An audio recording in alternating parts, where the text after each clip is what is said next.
Hello, my name is Amanda Dunas and I'm from the Positive Thinking Clinic. Every so often I like to document some success stories that I come across. And here is one where we speak about planning, which leads to organization, which then leads to less stress, which then leads to a reduction of IBS symptoms. So ultimately, this client had been seeing me for IBS. And I have a PDF of this, so I actually am going to read it out, but I still want to share you the story in an audio and video version. So be patient with me. Thank you. So I'm an early childhood teacher, professional counselor and strategic psychotherapist, clinical hypnotherapist, and a master at NLP. I have other skills in my toolkit, but these are my main credentials. And at the Positive Thinking Clinic, I help clients create the change that they want.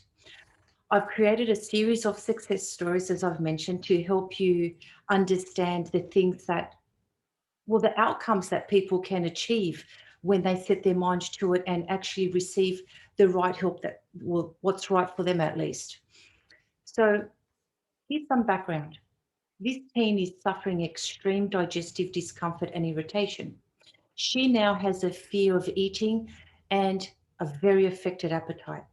She's stressed out about her workload falling behind. She's in her senior years and she's worried about taking days off school. She's very anxious. She's very sad. She's run a number of tests. She's done all the right things medically, and she's under the guidance of medical experts. So let me actually pause right there and let you know that when a medical issue like this walks in through the clinic, it's really important that we make sure dietitians, any other medical experts are involved, and all that's been done first. So once that is all under control, and they are then asked, okay, so now you need to go get some counseling, psychotherapy, or whatever it is to help you control and manage your stress. So that's my role in this. So knowing that this particular teen and her parents have done the correct thing. And now they've come to me just to relieve stress and teach her, skills so that when she's feeling highly anxious or overwhelmed, overloaded with work, what she needs to do. So the presenting problem, stress and overwhelm and unable to stomach food and behind in schoolwork. So of course we look at everything that's going not so well for this particular individual, and she's behind in her schoolwork. That's right. Okay. I know I mentioned that, so I repeated that. So this is what we did. Mindfulness and hypnosis to assist with relaxation. Learning techniques to find calm through breathing, any breathing techniques that worked for her. Learning compartmentalization and chunking down. This is an NLP technique. Organize and plan academic catch-up and maintenance. Some kids have that all done and they're quite organized. And some kids find themselves in a position where they lose that skill because of overwhelm or because of something else that's happened. So it's really important just to get them on track, because that is really helpful for them, because it really does alleviate them from a lot of stress.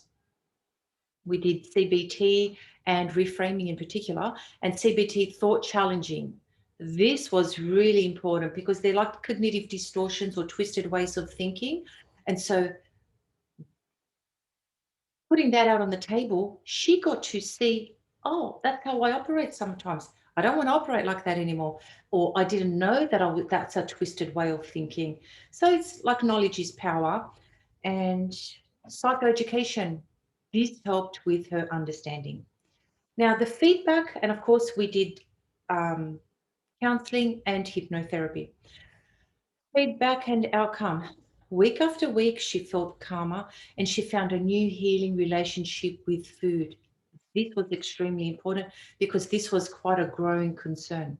She learned to become organized with scheduling work, scheduling rest, scheduling exercise and play. You see, some individuals think, I've just got to schedule my work that I've got to do.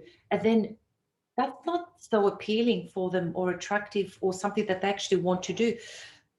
Everybody needs to have a rest, do some exercise, and have some playtime. So we schedule that in so that we can actually look forward to our schedule when we look at it. Planning allowed her to be organized, Being organized allowed her to catch up and stay up to date. She now had a process. Her stress decreased and so did her symptoms. That was the goal, remember? She learned to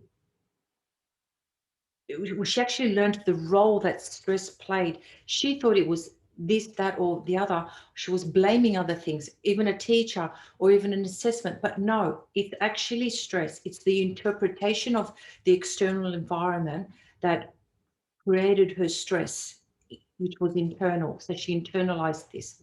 So she learned the role stress played with her biological condition. And she also learned the importance of relaxation and thought challenging. So I hope you enjoyed this snapshot of one of the many success stories from me, Amanda Dunas at the Positive Thinking Clinic. I do welcome you to get in touch with me if you have any questions. You can email me on amanda@positivethinkingclinic.com.au, or you can call on 0458 850 850, or even on my website, positivethinkingclinic.com.au. There's a contact form. I conduct sessions for all ages, individuals, couples, families, small groups. And I also run little workshops face to face or even online. So no matter what your issue, you can create change. You can live the life that you prefer to your best ability. Good luck. Thank you for listening. Amanda Dunas.